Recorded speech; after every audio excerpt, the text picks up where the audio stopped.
जय मुदीरये पुष्पं पुष्पमालिकां समर्पयामि व्यासाय विष्णुरूपाय व्यासरूपाय विष्णवे नमो वे कृपानिधयो गंधार्चन पुष्पमालिकां समर्पयामि धूपं दीपं मानसोपचार संपूज्यः। बोली भागवत भगवान की। श्री व्यास वासुदेवाय विद्महे राधा वल्लभाय धीमहि तन्नो श्री कृष्ण प्रचोदयात्। सुमंत्र पुष्पांजलिं समर्पयामि। बोलो वृंदावन। और भागवत भगवान के श्री चरणों में प्रणाम करें और महामंगलमय इस महापुराण के तृतीय उत्सव का प्रारंभ करें। हरि ओम।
बोले माखनचोर भगवान की, वृंदावन बांके बिहारी लाल की, भागवत भगवान की, वेद व्यास भगवान की, गणेश देवता जी महाराज की, अब अपने गुरु महाराज की, शंकर भगवान की जय जय श्री राधे, जय जय श्री राधे, जय जय श्री राधे। किस प्रकार से कलिकाल को 4 स्थान दिए गए, ये कथा हमने कल सुनी कि द्युतम पानम स्त्री सूना यत्र धर्मः चतुर्विधा। और तत्पश्चात शाप लगा राजा परीक्षित को और गंगा जी के तट पर शुक्रताल में जाकर के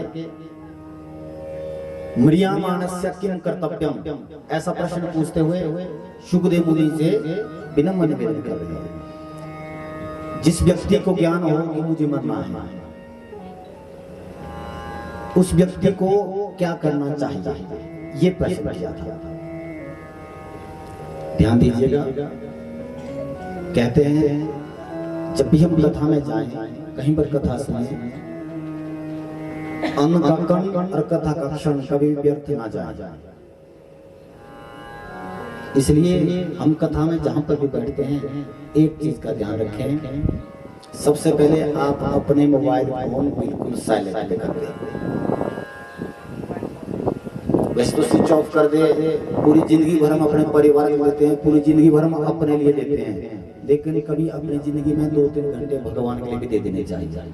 संसार इतना भी जरूरी नहीं है हम लोगों के लिए कि हम 2-3 घंटे में भी संसार से छुटकारा नहीं पा सकते हैं। संसार में जितना रहेंगे वो भी भगवान की डायरी में लिखा जाता है। और आपने कथा सुनी है, धर्म किया है, पुण्य किया है, वो भगवान की डायरी में लिखा जाता है। संसार आपके साथ नहीं जाएगा, ये कथा आपके साथ जुड़ जाएगी। संसार तो पूरी जिंदगी भर तक हम संसार के साथ रहेंगे। कथा के 5 दिन बाद जब पूर्ण हो तो हो जाएगी, उसके बाद हम पूरा संसार में चले जाएंगे। लेकिन अभी आप सतयुग में है, कलयुग में नहीं है। क्योंकि कथा जहाँ होती है वहाँ पर सतयुग ही होता है, वहाँ पर कलिकाल आ नहीं सकता। इसलिए विनम्र निवेदन, ना ही आपका मोबाइल बजना चाहिए, ना ही आपकी वार्तालाप होनी चाहिए। और मैंने कल ये बात कही थी, आपको प्यास लगे तो अपनी बोतल आप साथ लेके आइए, ये हमने आपको कल कहा था। और वरिया नेशम से प्रश्न कृतो लोक हितो नृपा, कहा राजन, अरे परीक्षित तुमने बहुत उत्तम प्रश्न पूछा कि ऐसे व्यक्ति, जिस व्यक्ति को मालूम हो कि मुझे मरना है, तो भागवत जी के द्वितीय स्कंद में आया है, सबसे पहले जिस व्यक्ति को पता हो कि मुझे मरना है, सबसे पहले उसका जो कठोर हृदय है, सबसे पहला नियम, उस कठोर हृदय को सबसे पहले कथा की अग्नि से उसको पिघलाना चाहिए। लोहा कठोर है तो आग ही उसको पिघलाती है, हमारा मन भी उतना ही कठोर है। हुआ किस चीज से कठोर क्यों हो गया हमारा मन? आपका मन कठोर हुआ है संसार की माया में ग्रसित होकर के, परिवार के दुख को झेलते झेलते आपका मन पत्थर की तरह हो जाता है। और जब तक आपका मन पिघलेगा नहीं, तब तक आप मरना धर्म प्राणी तो है, लेकिन आप भगवान तक नहीं जा सकते। ध्यान दीजिएगा, कभी भी भगवान को यहां से नहीं मानना चाहिए, ना ही यहां से मानना चाहिए, भगवान को यहां से मानना चाहिए। हम उल्टा करते हैं, मुंह से भगवान का नाम लेते हैं, दिमाग में संसार चलता है और दिल में परिवार को बैठाते हैं। बात ठीक है? हाँ जी। और कहते हैं भगवान को बेशक यहाँ से मत बोलिए, यहाँ से भी दिमाग मत लड़ाइए, लेकिन यहाँ जगह भगवान को जरूर दीजिए। यहाँ अगर परमात्मा की जगह होगी, मरना धर्म प्राणी तो हम सब है, हमें भी मरना है, आपको भी मरना है, सबको मरना, सबको मालूम है इस बात का, लेकिन भगवान को जगह हमेशा दिल में देना चाहिए। सबसे पहली बात ये है विश्वास भगवान के ऊपर। बोलते हैं ना कि अंधविश्वास, बोलते हैं कि अंधविश्वास नहीं करना चाहिए। मैं कहता हूं विश्वास की आंखें होती नहीं, विश्वास की यदि आंखें होती, अगर विश्वास की आंखें होती तो फिर इन आंखों से भी हम भगवान को देख सकते हैं। विश्वास तो अंधा ही होता है, ध्यान दीजिएगा। जिस प्रकार से अंधा विश्वास मां करती है, मां भी बच्चे पर अंधा विश्वास करती है और अंधा प्रेम करती है। आपका बेटा कैसा भी उपद्रवी हो,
कृष्ण बलदेव भगवान की।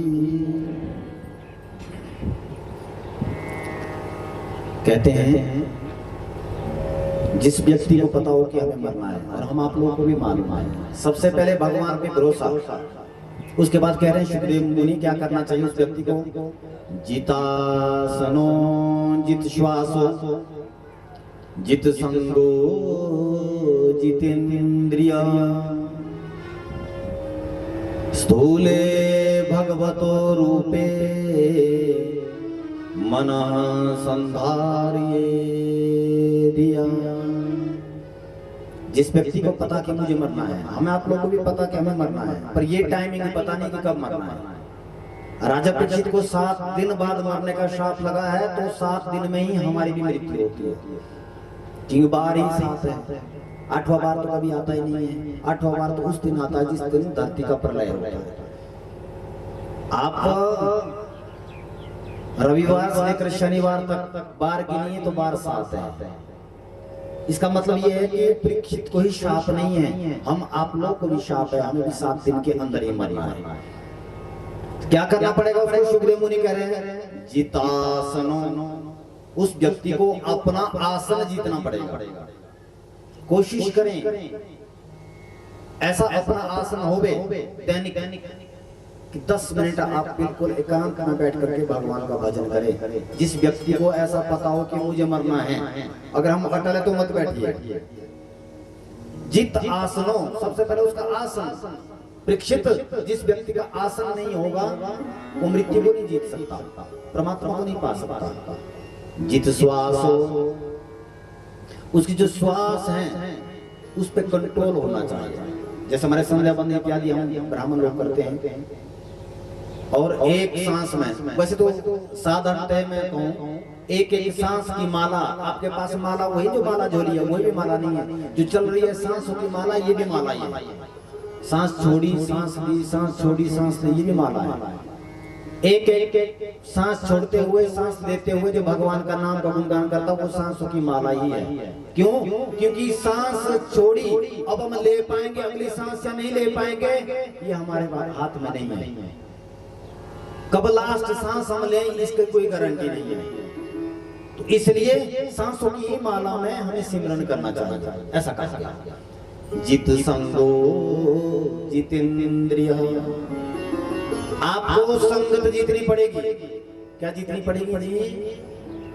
जोर से बोलिएगा। हाँ, जो आपकी संगत है, संसर्ग है, आपका परिवेश है, आपकी परिवार की स्थिति या गांव की स्थिति या रिश्तेदारी की स्थिति है, जिसकी संगत अच्छी होगी उसी की संगत में आपको जाना पड़ेगा।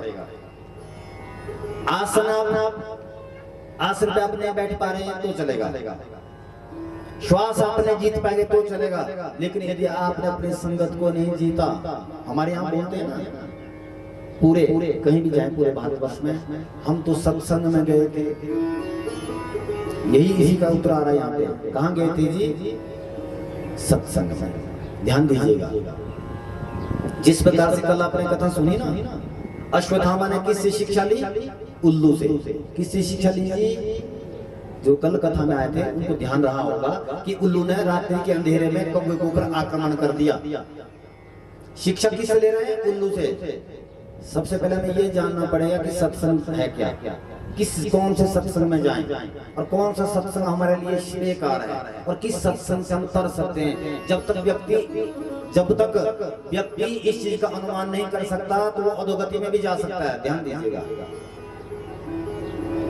अपनी तरफ तो आप सत्संग कर रहे हैं कि गलत सत्संग करने से ऐसा ना हो जाए कि आपको अधोगति मिले। सबसे पहले जानना है कि सत्संग क्या है। सत्य की संगति ही सत्संग है, सत्य की संगति सत्संग है। और सच्चिदानंद रूपाय, सत्संग क्या? सत्य कौन है? किसका सत्संग? राम का सत्संग। किसका सत्संग? कृष्ण का सत्संग। किसका सत्संग? गणेश जी का सत्संग। किसका सत्संग? शिव का सत्संग। किसका सत्संग? माँ भगवती आदि जगजननी जगदम्बा का सत्संग। जहाँ पर हमारे धर्मशास्त्र, सनातन गौ माता, भक्त भगवंत इनकी कथा का गुणगान नहीं होता है, वहां चाहे सोना में बिक रहा हो, उस सत्संग में नहीं जाना चाहिए। समझ आ गया? हाँ जी। वहाँ के कल्चर को देख करके, वहाँ की फैसिलिटी को देख करके, वहाँ की सुविधा को देख करके, इसका मतलब ये नहीं कि वो श्रेष्ठ सत्संग है। कई बार हमसे कई लोग बोलते हैं कि गुरुजी अब तुम्हारा कल काल के आवेश में ऐसा हो गया, कितने महात्मा अंदर हो गए। ये सत्संग की बात चल रही है। हमने कहा जो अंदर हुए वो महात्मा नहीं थे, और जो महात्मा है वो अंदर नहीं होते।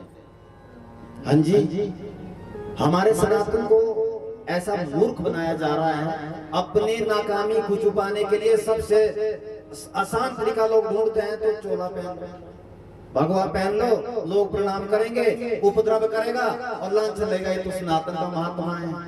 वास्तव में जितने भी जेल गए वो महात्मा नहीं है, वो सभी कातिल हैं। सनातन के भी कातिल है, धर्म के भी कातिल हैं, और वास्तव में वो कातिल है। हम बेबाक तरीके से तभी बोलते हैं क्योंकि हम सनातन के प्रति नहीं सुन सकते। हमारे सनातन के जितने भी सत्संगी हैं वो हमेशा सनातन के लिए रहते हैं। और भगवान श्री कृष्ण ने तो पहले ही सूचित कर दिया था कि सनातन का सत्संग ही श्रेष्ठ है।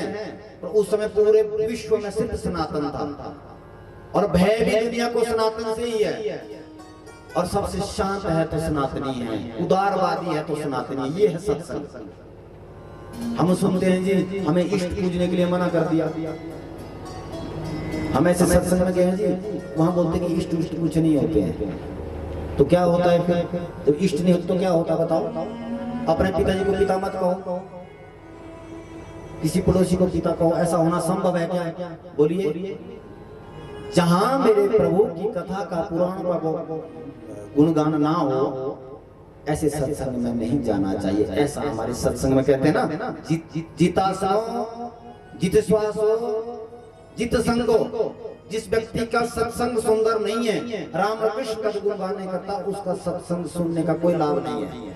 तुम चाहे दिल्ली जाओ चाहे बॉम्बे जाओ, और सत्संग आपका धर्ममयी नहीं है, धार्यते इति धर्मा, जो धारण करने योग्य है, सनातनी धारण करने योग्य क्यों है? ऐसा कोई धर्म नहीं है जहाँ छोटी छोटी कन्याओं का चर्म धो करके पिया जाए। ऐसा है क्या कहीं पे? जहाँ पर माँ को परमात्मा का दर्जा दिया गया है, कहीं ऐसा है? नहीं। 7 जन्म तक फेरे लगाए जाते हैं पति पत्नी में, कहीं पर ऐसा है? नहीं। विदेशों में जाना, एक साल में 3 शादियां करते हैं, फिर तीनों को छोड़ करके अगले साल में अगली शादी करते हैं। देखना दूसरे धर्म में ऐसा होता है। मैं आप लोग से मजाक नहीं करूंगा, आप पढ़े लिखे आप जान सकते हैं, जो नौजवान युवा है। इसलिए जो धर्म करने योग्य है वही सत्संग है, दूसरा कोई सत्संग नहीं। इसलिए सनातन के ऊपर बहुत सारे अत्याचार हो रहा है, जिस कारण से हम सब लोग के धर्म के ऊपर आघात हो रहा है। एक व्यक्ति था बहुत दुष्ट, जब देखना झगड़ा, जब देखा झगड़ा। एक दिन किसी पार्टी में गया, शादी में गया, और महाराज झगड़ा हो गया, उसने तलवार निकाल दी मारने के लिए। जैसे मारने के लिए तलवार निकाली, जो जिसके साथ झगड़ा हो रहा था उसने जैसे ही तलवार चलाई, उस व्यक्ति का नाक कट गया। क्या हो गया? नाक कट। मैं सत्संग की बात सुना रहा हूँ आपको। अब जिसका नाक कट जाए या जिसका नाक नहीं हो तो क्या बोलते हैं उसको? बोलिए। हाँ, नकटा। वही ध्यान देना, मैं वही बात कह रहा हूँ कि सनातनियों पर अत्याचार करने वाले लोग कैसे होते हैं। उसकी नाक कट गई, उसने बोला भाई कान कट गया होता तो कुछ यहाँ से पट्टी वगैरह बांध देता, हाँ? आंख फट गई होती तो ऐनक लगा देता, बाल का ऊपर का हिस्सा सिर का कट गया होता तो टोपी पहन लेता, पर नाक में क्या लगाए बताओ? नाक में तो कुछ लगा ही नहीं सकते। यहाँ से तो गलती से अगर ऐनक भी पहने, ऐनक भी छूट जाए तो ऐनक से पहनने से भी गया आगे। उस आदमी ने क्या किया? अपनी नाकामी को छुपाने के लिए, क्योंकि समाज बड़ा खतरनाक होता है, सबसे खतरनाक दायरा समाज का ही होता है। अब पहले उसका नाम यदि रामकृष्ण था, मान के चले, इस व्यक्ति का नाक कटा है। अब तो जो भी आएंगे नकटे मामा उसको बोलना शुरू कर दिया, नकटे चाचा, हाँ? नकटे ताया। उसने बोला ये तो बहुत उपद्रव हो रहा मेरे साथ। लोग वैसा ही बोलते हैं जैसे उसकी कमी है। बड़ा शर्म हुई उस व्यक्ति को, मुझे नकटा कह के पुकारते हैं। उसने क्या सोचा? गलत संगत में जाके ध्यान देना। उसने अपनी नाकामी को छुपाने के लिए वो महात्मा बन गया। क्या कर दिया उसने? महात्मा बन गया। अब महात्मा बन गया, अब जहां भी जाता है चोला तो पहना है, लोग उसको प्रणाम भी करते हैं, लेकिन कहना बोलते हैं ना कि खाना छोड़ते हैं पर गलाना नहीं छोड़ते, ऐसा भी बोलते हैं ना। महात्मा बन गया, अब तो नकटे महात्मा से प्रसिद्ध हो गए, नकटे महात्मा। अब वो सोच रहा है गांव में कोई एक और नकटा मिल जाए तो शायद मेरे साथ जोड़ीदार कोई हो जाएगा, और मैं अकेला नकटा फंस गया। वही दिक्कत ये होगी कि गांव वाले, शहर वाले, रिश्तेदार सब नकटा बोल रहे हैं। अब कैसे बचे इस बात से? एक दिन क्या हुआ, वो व्यक्ति से एकांत में बैठा था, तब तक एक राहगीर आ गया कि नकटे बाबा प्रणाम। कह रहे हाँ प्रणाम। अब बोल तो सकता है नाक नहीं है तो फिर सुनना पड़ेगा भाई। कहा आपका नाक क्यों कटा है? उसने बुद्धि का प्रयोग किया। किसने? उस नकटे ने। जो महात्मा बना नकटा है ना, उसने बुद्धि का प्रयोग किया। उसने बोला ये नाक कटी थोड़ी है, ये तो मैंने कटवा के की है, कटवा के। इसके काटने से, नाक के काटने से क्या फायदा हुआ? कह रहे मुझे साक्षात परमात्मा मिल गए।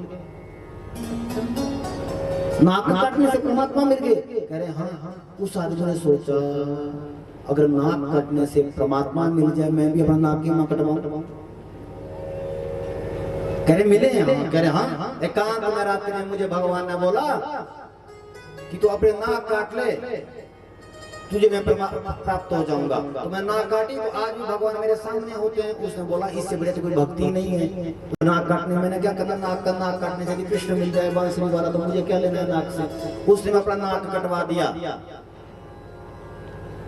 अब वो गया उस नकटे महात्मा के पास कि गुरुजी अब मुझे ध्यान में क्या करना है, मुझे किसका ध्यान करना है? परमात्मा ध्यान करो तो भगवान मिल जाएंगे। पूरी रात ध्यान करता रहा, पूरा दिन बीत गया पर भगवान नहीं दिखे उसको। बोले महाराज गुरुजी ये तो बताओ महात्मा जी, आपने ये नाक में मेरी कटवा दी, अब भगवान तो मुझे दिख नहीं रहे। कान के पीछे बोलता है कि भाई नाक काटने से भगवान नहीं मिलता, मैं तो अकेला फंस गया था, इसलिए तुझे मैंने लपेट दिया। अब वो बोल ही नहीं पाया, वो कुछ बोल ही नहीं सकता था क्योंकि वो भी नकटा हो गया उसके साथ। उसको प्रसन्नता ये होगी कि अब हम दो नकटे हो गए गांव में। अब बोलेंगे नहीं। अब उन्होंने क्या भ्रांति फैला दी कि नाक काटने से परमात्मा मिलते हैं। क्या बोला? नाक काटने से, क्योंकि उन्होंने अपने नाक को छुपाने के लिए, अपनी इज्जत को छुपाने के लिए, अपने ऊपर ब्लेम लगे हुए उस दोष को छुपाने के लिए उन्होंने हवा बना दिया कि नाक काटने से तो परमात्मा मिलते हैं। अब महाराज जितने भी गांव वाले हैं उनके चक्कर में सबने नाक काट दिया। मान लो पूरे फौला वाला नाक काट दिया। अब ना वो बोल पा रहे हैं कि हमने नाक क्यों काटा, क्योंकि उनकी इज्जत की बात है। उन्होंने ऐसी भ्रांति फैलाई कि नाक काटने से परमात्मा मिलते हैं। और जो सत्संगी होता है ना, वो तो इस बात को समझेगा। जिसको बेचारे को ज्ञान नहीं है, जो ज्ञान को नहीं रख पा रहा है, जिसने कभी धर्म नहीं किया है, वो ऐसे चाटुकारों के बातों में आ जाता है। अब उन लोगों ने क्या कर दिया, पहले वो एक था, फिर 2 हो गए, फिर 3 हो गए, फिर 30 हो गए, फिर 300 हो गए, फिर 3000 हो गए, उनकी संख्या हो गई 3 लाख। अब जहां देखे वहां नकटे,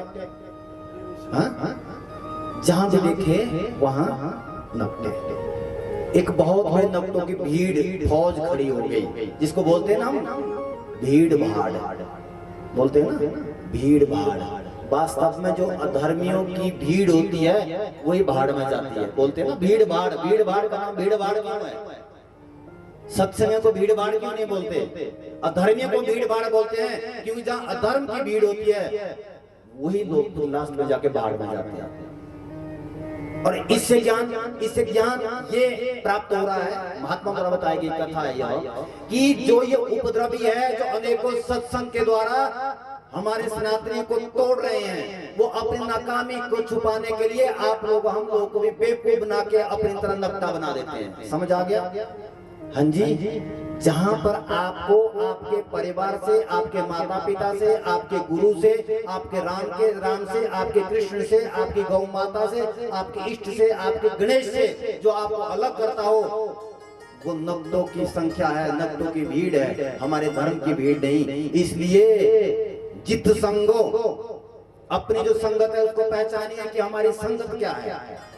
सुखदेव जी कह रहे हैं परीक्षित, जिस व्यक्ति की संगत का उसको अनुमान नहीं है, वो अच्छा करते करते बुरा भी कर सकता है।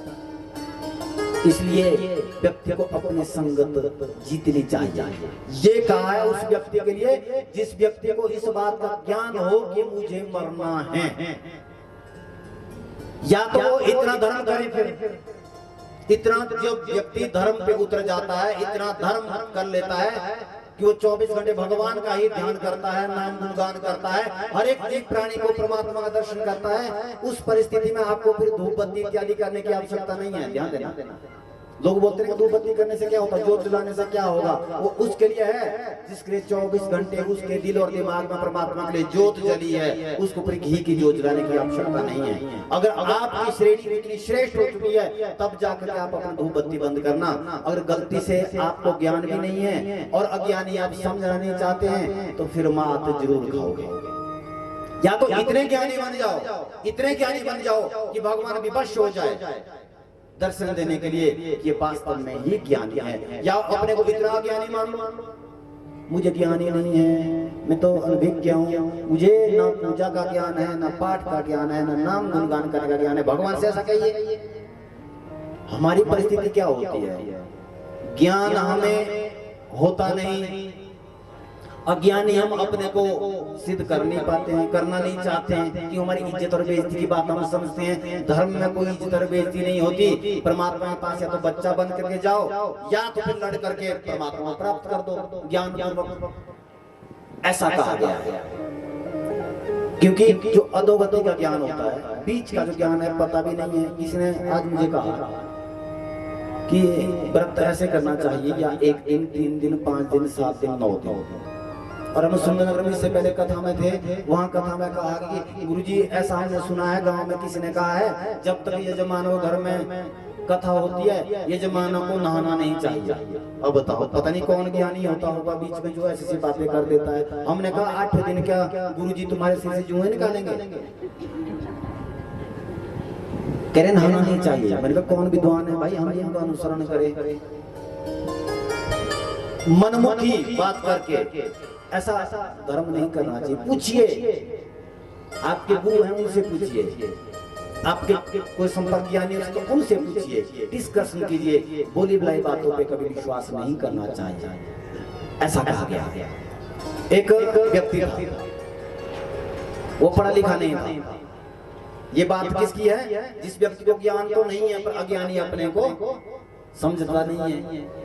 भगवान कहते हैं कि या तो ज्ञानी बन जाओ या तो अज्ञानी अपने को सिद्ध कर लो, दो में से एक काम करो, ये रास्ते परमात्मा के। करे ठीक है।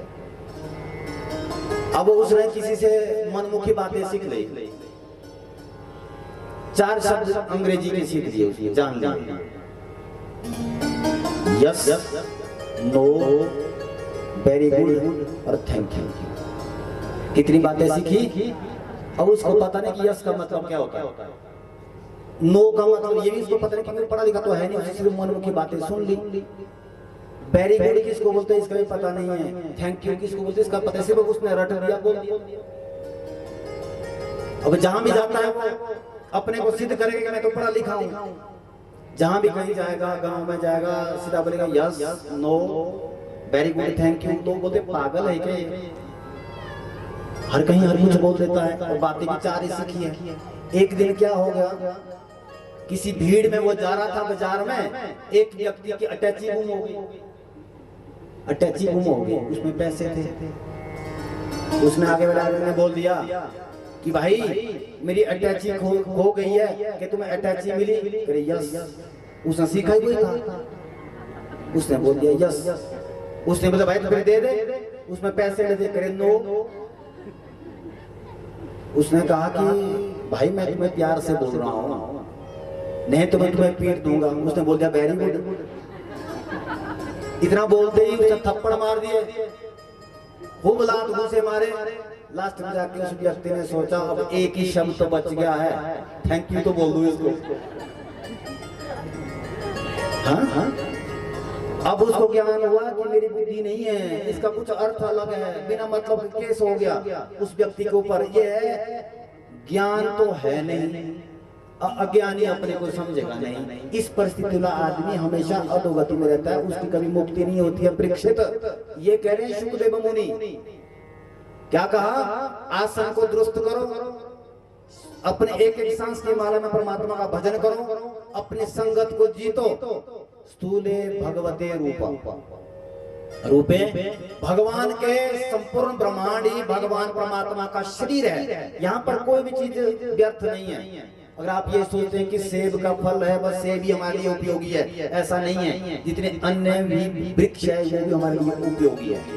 क्योंकि संपूर्ण जगत परमात्मा का बनाया है और परमात्मा ने कोई ना कोई कार्य करने के लिए ही इसको उपस्थित किया है।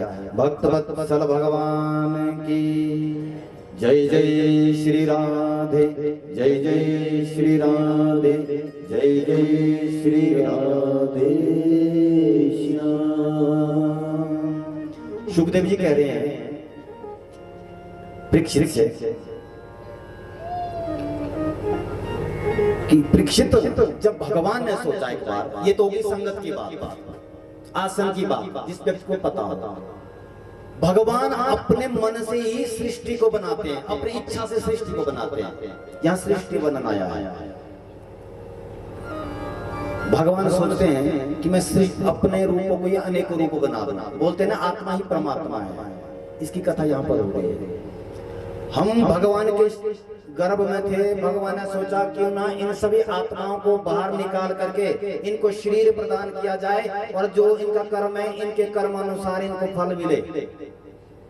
तो सबसे पहले भगवान श्रीमन नारायण ने, भगवान श्री कृष्ण जिनका नाम है, उनने अपने शरीर से इतना पसीना निकला, इतना पसीना निकला, वो जलमग्न हो गए, उनका नाम पड़ गया नारायण।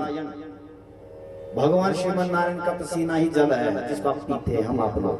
भगवान श्री कृष्ण का पसीना जलमग्न हो गए, नाभि से कमल, कमल के ऊपर ब्रह्मा जी की उत्पत्ति कर दी। ब्रह्मा जी को कहा तुम सृष्टि का निर्माण करो।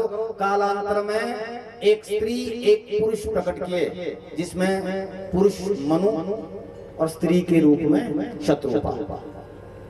5 संतानें हुई, 3 बेटियां 2 बेटे, आकुति, देवहूति, प्रसूति, प्रियव्रत और उत्तानपाद। ये 2 बेटे हुए मनु महाराज के। नहीं सुनी है? जो राजा उत्तानपाद करने जाते थे तो अपने नगरी का, पूरी नगरी का भ्रमण करते थे। उत्तानपाद ने एक दिन किया, घोड़े पर आरूढ़ होकर के दूसरे देश गया। वहां पर क्या देखा? एक सुंदर स्त्री को देखा, देवी को, कन्या को। वार्तालाप हुआ और विवाह कर दिया कि राजा महाराजा अनेकों विवाह करते थे। अपने साथ उस कन्या का विवाह करके अपने शहर ले आया, अपने गांव ले आया, अपने राज्य में ले आया। उसका नाम था सुरुचि। उसका मन सुरुचि में था। जो पहले वाली उसकी धर्मपत्नी थी उसको घर से निकाल दिया। उसके साथ बेटा छोटा सा जिसका नाम हुआ ध्रुव, ये आपने सुना है। और जो सुनीति का बेटा ध्रुव है वो तो एक कुटिया में रहते हैं, एकांत में रहते हैं, भगवान का भजन करते हैं। जो भी आता है अतिथि का सत्कार करता है। जो व्यक्ति घर में अतिथि का सत्कार करता है, सुखदेव जी कह रहे हैं परीक्षित उसके यहाँ हमेशा भगवान आने के लिए ललायित होते हैं। जिसके घर में कभी भी अतिथियों के लिए घृणा ना होती हो। आपके घर में कोई रिश्तेदार या कोई भी अनजान व्यक्ति यदि आ जाए, आपके पास जो भोजन प्रसादी है वो दीजिए, आसन है पानी पिलाइए, जितना उसका आदर सत्कार है वो करना चाहिए। ऐसा सुनीति करती थी। और जो सुरुचि, कालांतर में इसकी भी एक बेटा हुआ जिसका नाम हुआ उत्तम। बड़े हुए दोनों। एक दिन की बात है, ध्रुव अपने सखाओं के साथ खेलने गया। खेलते खेलते एक मित्र ने कह दिया कि भैया तुम्हारे पिता तो राजा हैं, तुम ऐसे मिट्टी में खेलते रहते हैं, ऐसी कुटिया में रहते हैं। अरे तुम्हें तो अपने राजघराने में रहना चाहिए। आज मालूम हुआ उस ध्रुव को कि मेरे पिता उत्तानपाद है, वो तो राजा है, मैं यहाँ झोपड़ी में क्या कर रहा हूँ। जा करके सीधा राजमहल में गया और अपने पिताजी की गोदी में जाकर के बैठ गया। ध्रुव जो सुनीति का बेटा है वहां बगल में रहता था कुटिया में, उसी की बात कर रहा हूं। जैसे ही आसन पर बैठे देखा, सुतेली माँ सुरुचि ने उसको पकड़ा और फटकार करके भगा दिया। अरे तू इस राजा की गोदी पर कैसे बैठ गया? ये राजगद्दी तेरे लिए नहीं है, ये मेरे बेटे उत्तम के लिए है। जाओ तपस्या करो, तपस्या बाद भगवान मिलेंगे, उनसे कहना अगले जन्म में मेरा जन्म सुरुचि माँ के गर्भ से हो, सुनीति माँ के गर्भ से ना हो।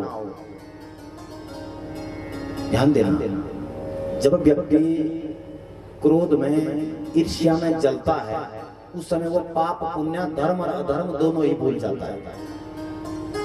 अभिमानी व्यक्ति भी धर्म अधर्म भूल जाता है, अज्ञानी व्यक्ति भी धर्म अधर्म भूल जाता है।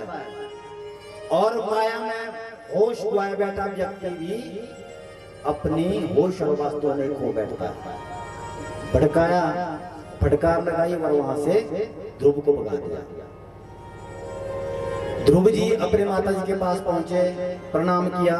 माता जी रोते रोते बोल रहा है, माँ मुझे ये बताओ भगवान कहाँ मिलते हैं? क्या कहा? भगवान कहाँ मिलते हैं? आयु कितनी ध्रुव जी की? 4 वर्ष। 4 वर्ष का बच्चा कितनी बड़ी बात कह रहा है। जब तक व्यक्ति को ठोकर नहीं लगती है तब तक वो भजन भी नहीं करता है, ऐसा कहा गया है। ध्रुव जी को यदि उनकी उसकी सुतेली मां ने यदि फटकार ना लगाई होती तो शायद ध्रुव जी भी अपनी माता जी से कभी ये ना पूछते कि मुझे भजन यानी कि भगवान कहाँ मिलते हैं। और यहाँ कहा गया है पुत्र 4 प्रकार के होते हैं। कितने प्रकार के होते हैं जी? पुत्र हमेशा 4 प्रकार के होते हैं। एक होता है लेनदार। लेनदार पुत्र क्या है? जन्म हो गया, पढ़ा लिखा दिया, बढ़िया एजुकेशन उसकी हो गई और क्या हो गया 25-26 वर्ष का हो गया, उसकी मृत्यु हो गई।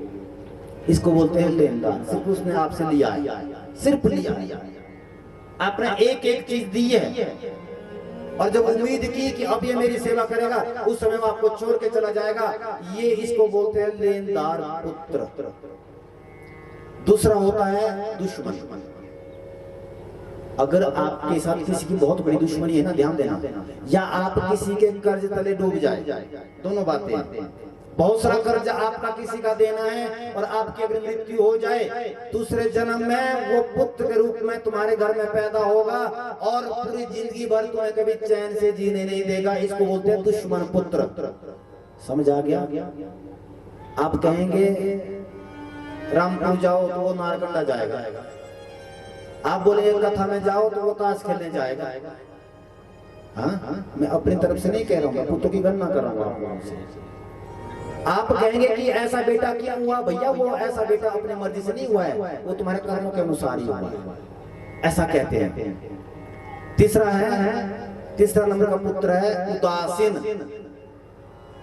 उदासीन जैसे अपंग हो गया, जन्म से टांगे नहीं है, काम नहीं करते, जन्म से उसकी आंखें नहीं है, उसको बोलते हैं उदासीन। उसकी सेवा आपको जिंदगी भर करनी पड़ेगी।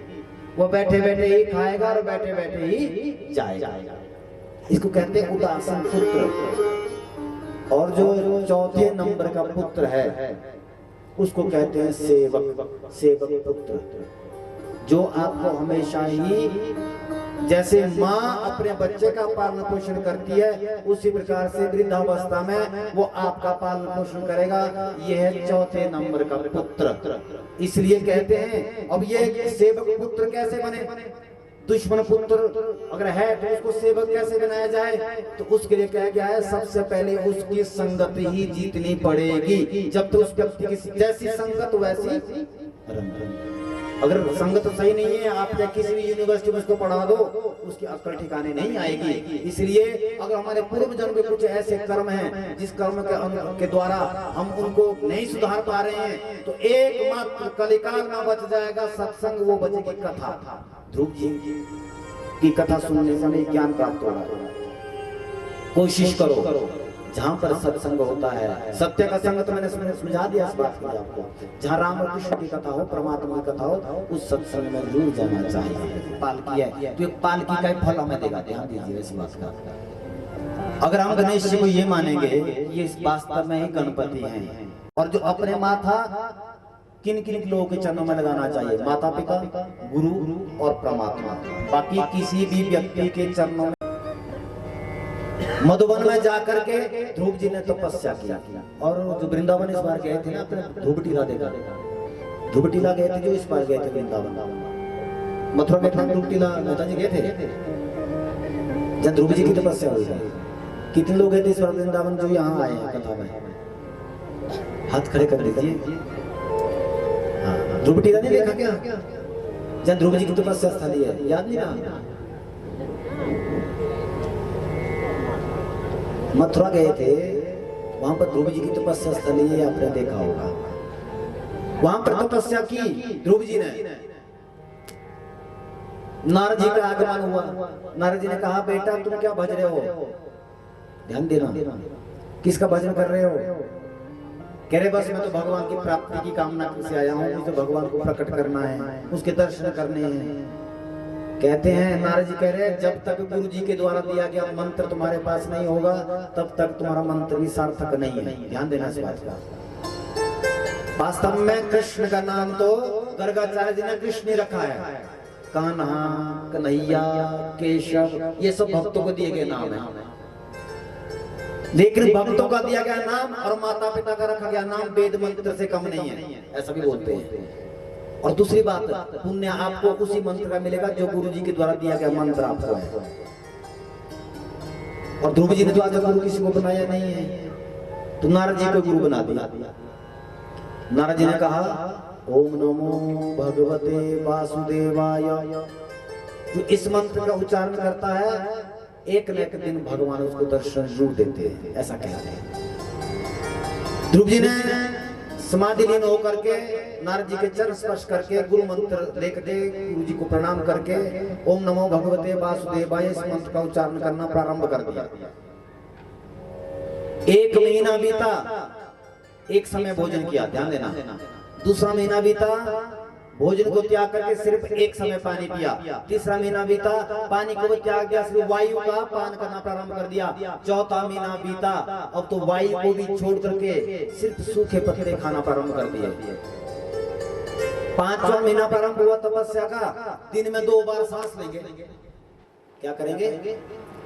2 बार सांस लेंगे। अब ये पूछता हूं आपसे, हम सांस लेते हैं कि सांस लेनी पड़ती है? हाँ जी बोलिए, सांस लेते हैं कि लेनी पड़ती है?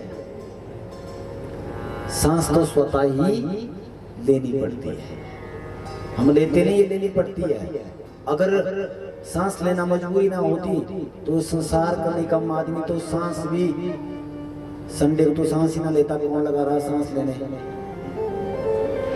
छुट्टी है ना भाई, छुट्टी के दिन ऑफिस बंद रहते हैं ना, तो भैया संडे है आज हम सांस ही नहीं लेंगे, ऐसा हो सकता है क्या? सांस हमारी तब भी होती है अगर आप सोए हैं, आपको पता नहीं कि देश दुनिया कहाँ है, फिर भी सांस हमारी रक्षा करती है। और वो सांस क्या है? सांस ही परमात्मा है। कौन है? बोले जोर से। परमात्मा ही सांस है। माँ हमारा ख्याल कब तक रखेगी? जब तक उसको खुद नींद नहीं आएगी। जब माँ को नींद आएगी, कई बार तो बेड से बच्चा भी गिर जाता है, गिरता है ना, ऐसा भी होता है कई बार। गुरुजी यानी कि जो शिक्षक हैं, शिक्षा देने को कब तक हमारा ख्याल रखेंगे? जब तक आप स्कूल में रहोगे तब तक गुरुजी भी आपकी रक्षा करेंगे। लेकिन सबसे ज्यादा हम पर दया करने वाले कोई हैं तो वो है कृष्ण, वो है परमात्मा, जो आपको सोते सोते भी आपकी सुरक्षा करता है, वो आपके आसपास रहता है, वो सांस के रूप में तुम्हें अपना होने का मतलब सिखाता है। उसका नाम ही, सांस का नाम ही परमात्मा है। आप सोए हैं लेकिन फिर भी तुम्हारी सुरक्षा में खड़ा है परमात्मा। 2 समय ही सांस लेना प्रारंभ कर दिया। एक बार सोए, फिर अपना पूरी तरह से समाधि लीन होकर के शाम को, सुबह सांस लेंगे तो शाम को छोड़ेंगे। जबरदस्त। अंत में जाकर छठा महीना प्रारंभ हुआ तपस्या का। अब तो एक भी समय सांस नहीं, एक ही नाद, सिर्फ एक ओम का उच्चारण करते हुए सिर्फ लिए और सांस छोड़ नहीं रहे हैं। भगवान का आसन डोल गया, हिल गया, और भगवान ने कहा इतनी कठोर तपस्या आज तक किसी भक्त ने मेरी नहीं की। अपनी सांस के साथ ध्रुव ने परमात्मा की सांस के साथ अपनी सांस मिला दी। यानी संसार को देने जो सांस हम लेते हैं ना, हम लेते हैं, और जानवर इत्यादि भी सांस लेते हैं, पेड़ पौधे भी ऑक्सीजन लेते हैं। ये ऑक्सीजन कहाँ से आती है? ये वृक्षों से ऑक्सीजन नहीं आती है, वृक्षों के थ्रू फिल्टर होकर हम तक पहुंचती है। पर वृक्षों तक हवा कौन देता है? हवा देने वाला मेरा कृष्ण ही है। कौन है? कृष्ण ही है। भागवत में बोला है वो परमात्मा ही हवा देने वाला है। हाँ, हमें लगता है कि पेड़ हिल रहा है, टकरा के आता है वो, उसकी सांस हम आप लेते हैं। पूरी सृष्टि को सिंचित करता है सांसों के द्वारा। लेकिन ध्रुव ने इतनी कठोर तप किया, इतनी तपस्या की, अपने सांसों के साथ परमात्मा की सांसों को मिला दिया। फलस्वरूप क्या हो गया? तो अन्य जीव दानी प्राण मात्र हैं, उनको सांस नहीं पहुंच रही थी।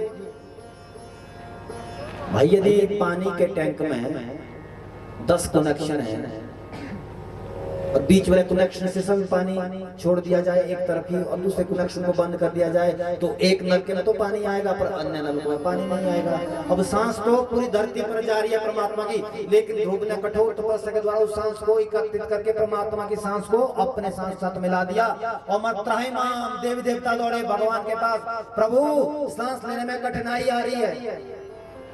ध्यान देना, जब धरती पर पाप पनपता है, अधर्म पनपता है, तो अनेकों बीमारियां धरती पर उत्पन्न होती है। अभी कोविड हुआ ना, कोरोना हुआ, कितने लोगों को सांसों की दिक्कत हुई, यहाँ भगवान की कृपा हुई, यहाँ किसी को सांस की दिक्कत नहीं हुई। नहीं तो शहरों में पूछना कितने लोगों ने अपने परिवार को खोया। कारण है अधर्म। और देवभूमि हिमाचल इसलिए तो कहते हैं कि फिर भी देव देवताओं का वास है। देव देवताओं का वास का मतलब ये नहीं कि हम भगवान देवता को तभी पूजे जब हमारा कोई मतलब हो। बिना मतलब के मुझे भी जाना चाहिए गणेश जी के पास। हाँ जी, बिना मतलब के भी इसके पास जाओ। इसलिए मत जाओ कि भाई मुझे भूत लग गया तो गणेश जी के पास जाएं। भूत ही लगना जब गणेश को पूजना नहीं है। आप बोलते हम तो पूछते हैं जी, पूछते हैं, लेकिन हम आप लोग मतलब के लिए पूछते हैं। ये सच्चाई।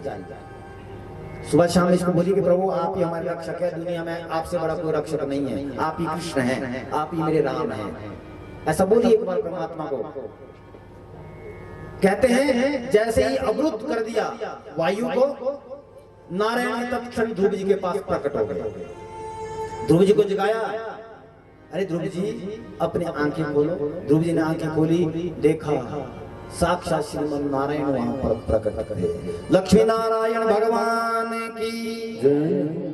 जैसे ही परमात्मा प्रकट हुए और ध्रुव जी ने कहा मैं तो स्कूल गया नहीं, मेरी 4 साल की उम्र है। माता जी से ये तो मैंने पूछ लिया कि तपस्या कैसे करते हैं, और नारद जी ने मंत्र भी दे दिया, पर ये माता जी से मैंने नहीं पूछा कि जब भगवान प्रकट होते हैं तो बोलना क्या चाहिए। छोटा बच्चा है ना। भगवान तो मनोस्थिति को समझने वाले हैं। हम कई बार क्या करते हैं, भगवान के पास शिकायतें करते हैं। मेरा बेटा बीमार है, भगवान आप उसको ठीक कर देना। मेरे पति बीमार है, उसको ठीक कर देना। मेरे बेटे की नौकरी लगा देना। बोलते हैं ना ऐसे। और स्कूल जब हम पढ़ते थे, हमने भी भगवान से कई बार बोला पूरी साल क्रिकेट खेलेंगे, जब पेपर की बारी आएगी हम भी बोल देते हैं हनुमान जी महाराज। अपने इष्ट को बोलते थे बस 1 रुपया मैं भी दूंगा। हम भी बोलते हैं ना, हम भी बड़े बड़े रखते हैं ना। क्या बोलते हैं बंदेज, क्या बोलते हैं आपके उसको, बंदेज भेद क्या बोलते हैं, वही रखते हैं। गणेश जी बस ये काम करना। अब वो संसार के लोग कितना बढ़िया बंदेज रखते हैं। 10 रुपए रखेंगे, 1 लाख का फायदा बोलेंगे। 10 रुपए मौड़ी में बांधेंगे, 2 देवता गणेश जी मुझे 1 लाख का फायदा हो जाए। जैसा हमारा गणेश हमारा नौकर जो है वो 10 का एकदम कई गुना तुम्हें 1 लाख रुपए कर देगा। वो कर सकता है, उसमें क्षमता है, लेकिन मतलब से नहीं। जैसे ध्रुव जी कह रहे हैं ना, क्या कह रहे हैं कि मुझे अब इस बात का ज्ञान नहीं है कि मैं भगवान से क्या मांगू। भगवान क्या कह रहे हैं, मांगना तो उससे चाहिए जिसको ज्ञान ना हो। अरे मैं तो बाहर भी तुम्हें दिख रहा हूं पर तेरे अंदर भी मैं हूं। मांगना उससे चाहिए जिसको पता ना हो। अरे जो अंदर ही बैठ करके मुझे पता कि तेरे अंदर क्या चल रहा है, जो इतना भी आपके बारे में जानता है, उसके पास बोलने से तो तुम अपने को गिरा रहे हो। इसलिए भगवान के पास बहुत ज्यादा मांगना भी नहीं चाहिए। अगर मांग लिया, ध्यान देना, अगर आपने कुछ रख दिया तो श्रद्धा और भाव पूर्वक जब आपकी कामना पूरी हो जाएगी, सबसे पहले उस कामनाओं की पूर्ति के बाद जो आपने माना है उसको मान करके देवता जी को या परमात्मा को सौंप देना चाहिए। ऐसा नहीं करना चाहिए मैंने संकल्प तो कर दिया कि मैं ये कामना से मेरा ये चीज हो गई, और हो गई फिर भूल गए, फिर किया नहीं, ये उससे बड़ा अपराध माना गया। भगवान ने कहा ध्रुव तुम चिंता मत करो, तुम्हें स्तुति गाने की आवश्यकता नहीं है। भगवान ने अपने 5 जने नाम का शंख अपने हाथ में के था, कपोल से लगाया ध्रुव जी के कानों में, तत्क्षण वेद वेदांत समस्त उनको कंठस्थ हो गए और गाने लगे ध्रुव जी महाराज। योंता प्रविश्य मम वाचमिमां प्रसुप्तां संजीवयतादि। इस प्रकार से ध्रुव जी ने तपस्या की, 36,000 वर्ष तक राज्य का राज किया। अंत में जाकर के विमान आया नारायण जी का, और ध्रुव जी को पार्षदों ने नारायण के विमान में बिठा करके ध्रुव लोक को प्राप्त किया। कितने साल की आयु आ रही है? बोलिए। हाँ जी। उस रंजन ने कि एक कन्या आ रही है, 10 सैनिक साथ में है, 5 फन वाला बाग साथ में, एक सेनापति साथ में लेकर के आ रहा है। अब इधर पुरंजन ने कहा कि देवी तुम कौन हो? कह रही मैं राजकुमारी हूँ इस शहर की, इस शहर में सिर्फ मेरा चलावा चलता है, उस शहर की। तो पुरंजन ने कहा देवी क्या तुम्हारा विवाह हो गया? कह रहे विवाह तो नहीं हुआ। कह रहे तुम्हारा विवाह हो? अब वो आपस में वार्तालाप रहा है, उसमें कैसे खौफ रहा है। यही कहते हैं जिस प्रकार से खाने की कोशिश मत करो, खाने की आवश्यकता ही नहीं है, खानी है तो सच्ची कसम खाओ, ऐसा कहा गया है। महाराज ऐसा जब कथा सुनाई, परीक्षित जी चौंके कि मुझे क्या करना चाहिए प्रभु? जो जाने अनजाने का अपराध होता है उस व्यक्ति को क्या करना चाहिए? कह रहे हैं सबसे बढ़िया तो ये है कि अगर आपके कपड़े खराब हो गए, बहुत दिन धोए हुए हो गए, धोए नहीं है आपने, सबसे बढ़िया बात यह है कि आप अपने कपड़ों को अपने हाथों से धोएं तो ज्यादा बढ़िया है।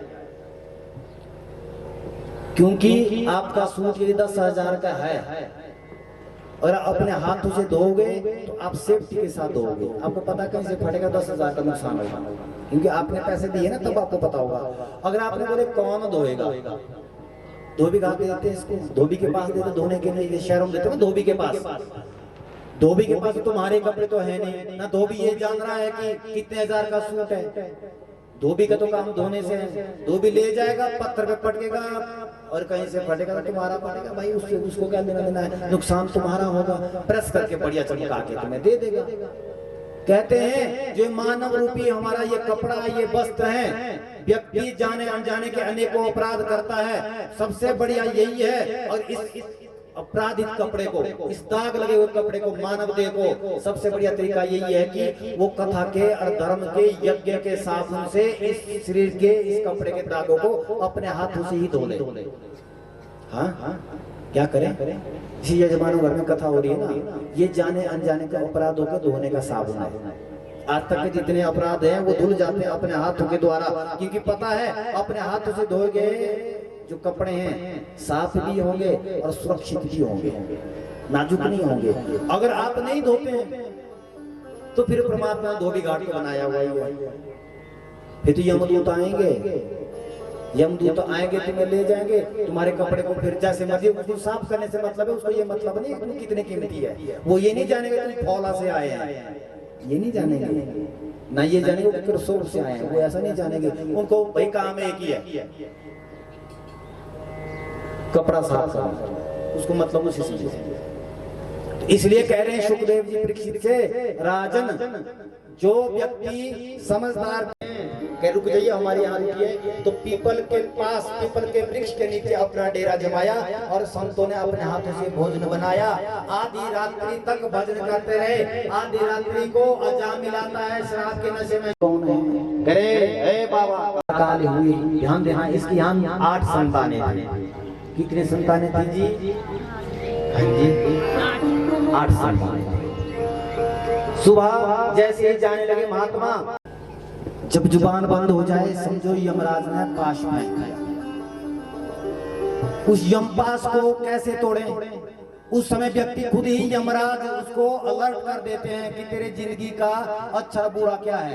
जैसे हम टीवी में देखते हैं ना, दिल्ली में यदि दिल्ली से समाचार लग रहे हो तो हम अपने घर में कमरे में भी समाचार सुनते हैं। उसी प्रकार से पूरी जिंदगी का अच्छा बुरा कर्म उस समय हम ध्यान में हमारे आता है जब हम मरणासन पर पढ़ते हैं। अब ना कुछ करने के योग्य रहे ना कुछ कराने के योग्य रहे, तब स्मृति आती है। और जामिल ने क्या देखा? बड़े बड़े घुंघराले बाल वाले, काले शरीर वाले, बहुत तीखा, उनके पास यमपाश है बांधा, गले को बांधा। अब चिल्लाया जोर से अजामिल नारायण नारायण, क्योंकि उसके बेटे का नाम है ना, बेटे का नाम नारायण रखा है। नारायण नारायण पुकारा। जैसे ही नारायण पुकारा, महाराज नारायण के पार्षद प्रकट हो गए। इधर यम के पार्षद बांध रहे हैं गले को, तब तक नारायण के पार्षद आ गए और झगड़ा हो गया नारायण के पार्षदों का और यम दूतों के साथ। यम के पार्षद के साथ झगड़ा हुआ। अजामिल इस बात को देख रहा है, कह रहे हैं यम के दूत महाराज आप हमसे झगड़ा क्यों कर रहे हैं? करिए हमारा आदमी इसने अपराध किया है, वैश्य का गमन किया है, इसलिए इसको तो ले जाना है, अपने यमपुरी ले जाना है। कह रहे नहीं नहीं ये हमारा व्यक्ति है। नारायण के पास कह रहे इसने हमारे परमेश्वर हमारे नारायण का नाम लिया है। यमदूत के पार्षद बोल रहे हैं, यम पार्षद कह रहे हैं कि नहीं नहीं इसने तुम्हारे नारायण का नाम नहीं लिया, इसने अपने बेटे का नाम लिया। बेटे का नाम? उनके बेटे का नाम क्या है? फिर उसके बेटे का नाम भी नारायण है। इसने भगवान को नहीं पुकारा, इसने अपने बेटे को पुकारा है। इधर कह रहे हैं नारायण के पार्षद इस बात से मुझे कोई मतलब नहीं होता, हमारे प्रभु को कोई मतलब नहीं होता। क्यों? क्योंकि भगवान का नाम तो अनादिकाल से है, इसके बेटे का नाम तो कुछ सालों से होगा, इसलिए प्राचीन जो सब पहला नाम है वो तो मेरे प्रभु का ही है। झगड़ा करते करते महाराज नारायण के पार्षद है यमदूतों को वहां से भगा दिया और यमदूत वापिस यमपुरी पहुंचे और क्षमा याचना मांगी कि आज के बाद तुम्हारी नौकरी नहीं करेंगे। करी क्यों? यमराज ने बोला क्यों नहीं भाई, तुम हमें यहाँ से धरती पे भेजते हो और वहां पर हमारी पिटाई होती है। कह किसने पीटा? कह नारायण के पार्षद आए उन्होंने हमें पीट दिया। यमराज ने बोला यमपुरी में नारायण का नाम नहीं लेना चाहिए। कह क्यों? क्योंकि एक बार नारायण 4 शब्द है, एक बार नारायण नाम लेने से 4 धाम की तीर्थ यात्रा हो जाती, इतना बड़ा पुण्य मिलता है नारायण नाम लेने से। और जिस व्यक्ति ने पाप किया हो वह पाप से मुक्त हो जाया जाता है। इसलिए नामाभास के द्वारा अजामिल अपने यमपास से छूटता है। अब स्मृति आई, बुद्धि आई, वैराग्य हुआ, अब ज्ञान हुआ। मैंने अपने जीवन में बहुत बड़ी गलती की, मैंने तो अपने बेटे का नाम लिया और गलती से मैंने वास्तव में ही परमात्मा का नाम लिया होता, शायद मुझे कौन सी कृपा, कौन सा लाभ प्राप्त और कौन सी कृपा का पात्र बन करके मैं भी परमात्मा को प्राप्त कर पाता। और अजामिल को वैराग्य होकर के भगवान का भजन किया। अंत में जाके नाम मात्र लेने से प्रभु को अजामिल ने प्राप्त कर दिया। भक्त वत्सल भगवान की, कृष्ण बलदेव भगवान की जय। जय श्री राधे, जय जय श्री राधे, जय जय श्री राधे श्याम। इधर प्रश्न कर दिया परीक्षित ने पुनः, गुरुदेव आप ये बताएं, जब भी हम देखते हैं परमात्मा को वो देवताओं का पक्ष देखते हैं। ये तो होगी नामाभास की महिमा। व्यक्ति नाम का यदि अभ्यास करेगा वो भी प्रभु को पाएगा। ये तो अपन अजामिल की कथा से सुन लिया। अब ये बताओ, परीक्षित जी पूछ रहे हैं, जब भी देखा है देवताओं को अभय प्रदान करते हैं, दैत्यों को मारते रहते हैं, ऐसा क्यों है? भगवान तो समदर्शी होना चाहिए, एक दृष्टि से देखना चाहिए, ये दैत्यों के साथ ऐसा दुराचार क्यों करते हैं? सुखदेव जी ने कहा ऐसा नहीं है कि दैत्यों के साथ भगवान की कोई दुश्मनी हो। भगवान कहते हैं तुम मुझे भजो, चाहे तुम मित्र बना के भजो, चाहे तुम मेरे दुश्मन बना के भजो। कह दुश्मनी किसने मोल ली?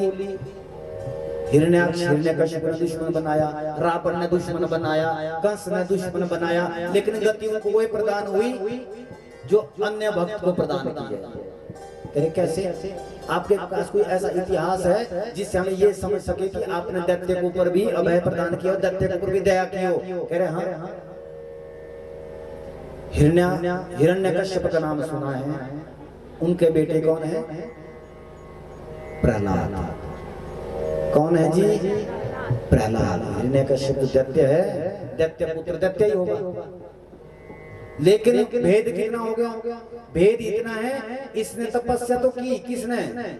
हिरण्यकश्यप ने तपस्या की, ब्रह्मा जी को प्रकट भी किया, लेकिन वरदान कैसा मांगा कि विष्णु को मैं मार सकूं, मुझे कोई धरती पर मार ना सके, अंदर न बाहर, ऊपर न नीचे, आदमी न मानव न दानव, अस्त्र न शस्त्र, दिन न रात, ये सब मांगा। जब ये तपस्या करने गया था उसी समय जो धर्म पत्नी है हिरण्यकश्यप की, याद हो, ये गर्भवती थी। नारद जी एक दिन इसके घर आए, पूरा भागवत का पाठ पढ़ाया। पाठ पढ़ाते क्या हो गया? स्वरूप बन गया, जन्म लेते ही है तो दैत्य, लेकिन दैत्य कुल में भी साधु की तरह प्रहलाद जी प्रकट हो गए। ये कैसे हुआ, ये कैसे संभव होता है? जब माता के गर्भ में कोई बालक हो 2-4 महीने का, 5-7 महीने का, तो उस समय उस व्यक्ति को कथा सुननी चाहिए। क्या सुनना चाहिए? कथा सुननी चाहिए या पुराणों इत्यादि का अध्ययन करना चाहिए। ये तो आप दैनिक गीता का अध्ययन करते हैं, गारंटीड है। जिस प्रकार से राम है, राम की तरह, कृष्ण की तरह विद्वान व्यक्ति आपके घर में आएगा। सुख सागर इत्यादि की कथा को सुनना चाहिए, पढ़ना चाहिए, ज्ञानवर्धक बातें अपने दिलो दिमाग में रखनी चाहिए। क्योंकि जो आप सुनोगे, जो आप देखोगे, जो आप खाओगे, वही उस बच्चे के अंदर संस्कार पेट में ही आना प्रारंभ हो जाएगा। ज्यादा मोबाइल देखा तो जन्म लेने पर मोबाइल ही छेड़े बच्चा। हाँ जी, बोलिए, बात ठीक है। नाटक देखोगे तो घर में नाटक ही बनेगा, घर में कथा थोड़ी होगी, नाटक ही बनेगा। क्योंकि होता ही ऐसा है। इस जमाने पहले तो माताएं बड़ी स्ट्रांग होती थी,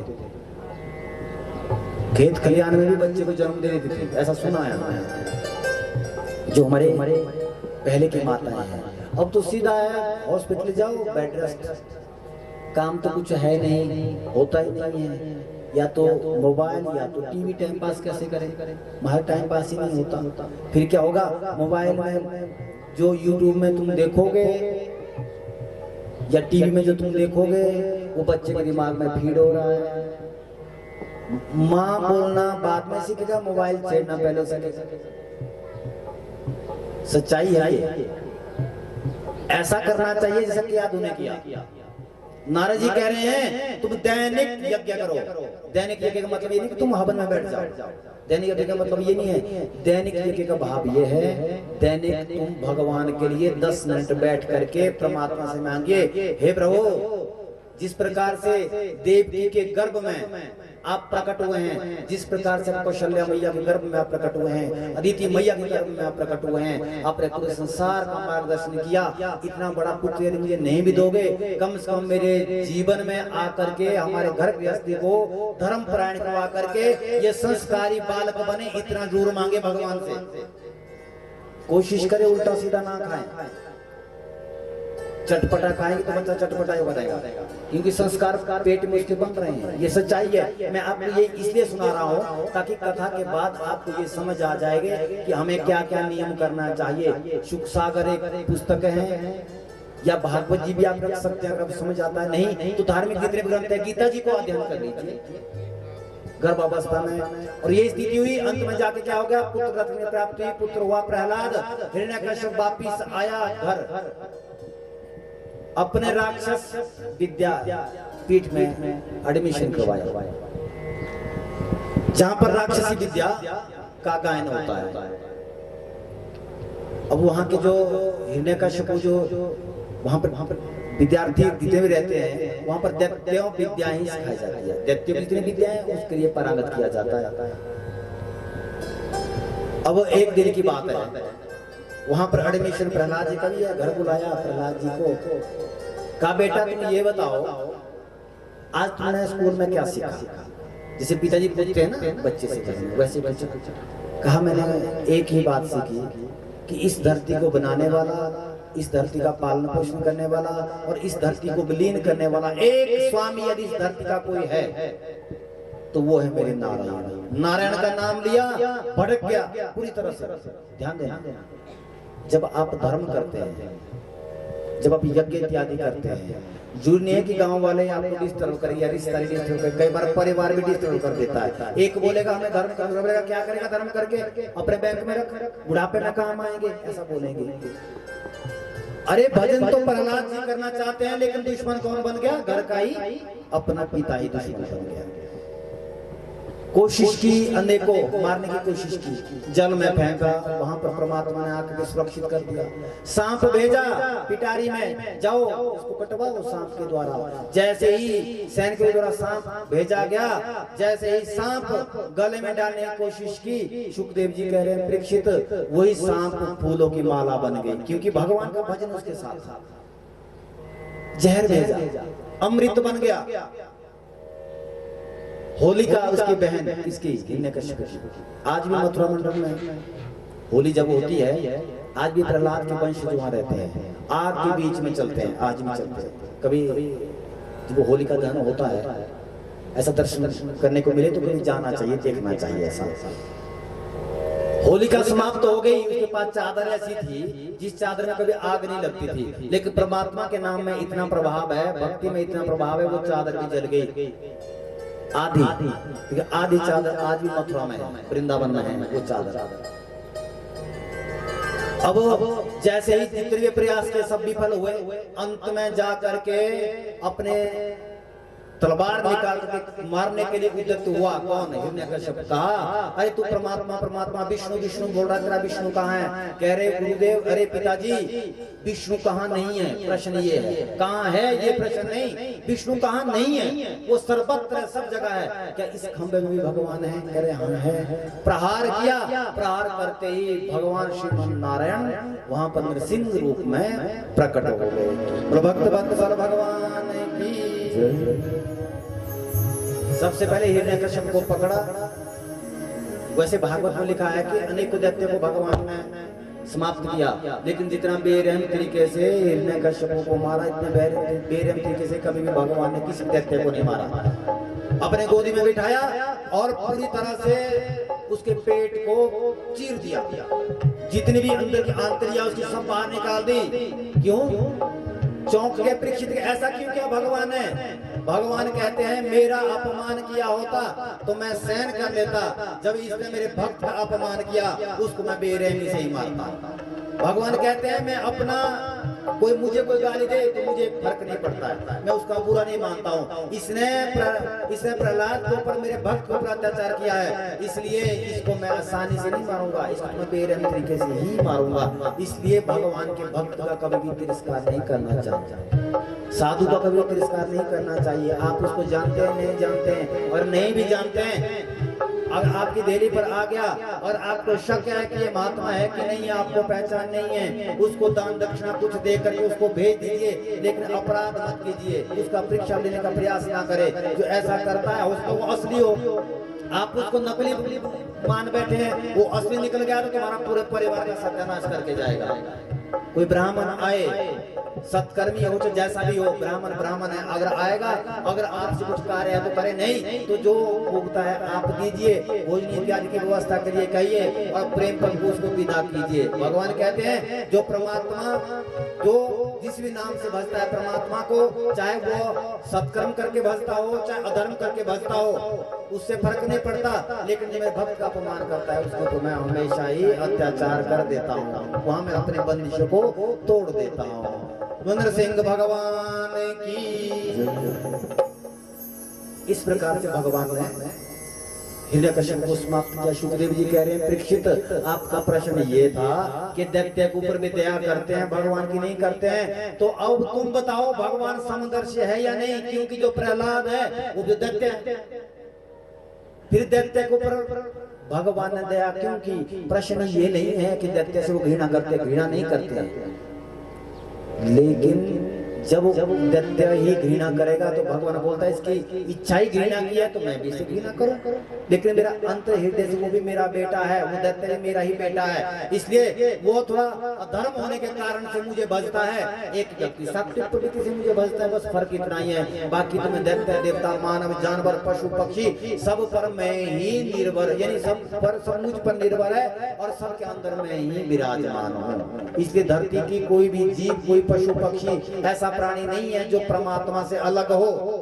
ध्यान देना, जो वैष्णव भक्त हैं, सात्विक भक्त हैं, धर्मज्ञ भक्त हैं, उसको हर एक जीव प्राणी मात्र में परमात्मा के दर्शन करने चाहिए। अगर आपने किसी जीव की हत्या की है तो समझो आपने परमात्मा की हत्या की है। समझ आ गया? हाँ जी। अगर आपने किसी भी जीव की हत्या की है, भागवत में लिखा गया है, वो व्यक्ति समझो परमात्मा की हत्या करता है, क्योंकि उसके अंदर परमात्मा है, आत्मा तो उसके अंदर है, वो परमात्मा का अंश है। आप मार रहे हैं तो उसका भुगतान भी तुम्हें करना पड़ेगा। कई बार व्यक्ति के जीवन में ऐसी व्याधियां आ जाती है, ऐसे उपद्रव उस व्यक्ति हो जाते हैं, वो पूर्व जन्म का बीजा हुआ खेती है, जो बीजा है वो काट रहे हैं इस जन्म में, आगे के लिए हमें ऐसे ना काटना पड़े, उसका नाम तो इंसान है। जो ठोकर खाने के बाद समझे उसी का नाम इंसान है। और जो दूसरों की ठोकर, दूसरों को ठोकर लगते ही समझ जाए वो देवता है। वो गिर गया वहां से, हम समझ गए कि गिर सकता हूँ, वो देवता तुल्य है। अगर कोई गिरने के बाद सुधरा वो मनुष्य है। जो दूसरों को देखते हुए भी खुद गिरने के बाद भी नहीं सुधरता है, वो फिर दैत्य है। समझ आ गया? हाँ जी। इसलिए भगवान कहते हैं, सुखदेव जी कहते हैं भगवान समदर्शी है, उनको सब पर हमदर्दी होती है और सबके ऊपर वो कृपा करते हैं। भक्त वत्सल भगवान की, वृंदावन बिहारी लाल की, कृष्ण बलदेव भगवान की, आज के आनंद की जय जय श्री राधे, जय जय श्री राधे, जय जय श्री राधे। भागवत जी के अंतर्गत भगवान पीत वस्त्र धारण करके कल उपस्थित होंगे। आप सब लोगों से निवेदन, आप सभी लोग कल भी आना। माखन और मिश्री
पतये हर हर महादेव शंभो काल हर कष्ट हर रोग हर दुख हर दरिद्र हर हर हर महादेव शंभो जय जय श्री राधे जय जय जिसने सारी दुनिया तारी उन चरणों पे शीश नवाऊं, उन चरणों पे मैं शीश नवाऊं।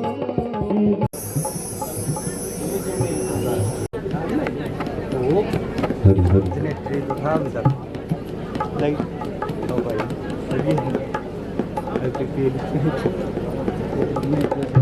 हरि वोल्टेज कम है बस यही विनती करें सांस टूटे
शंकर प्राण वल्लभे ज्ञान वैराग्य सिद्धार्थ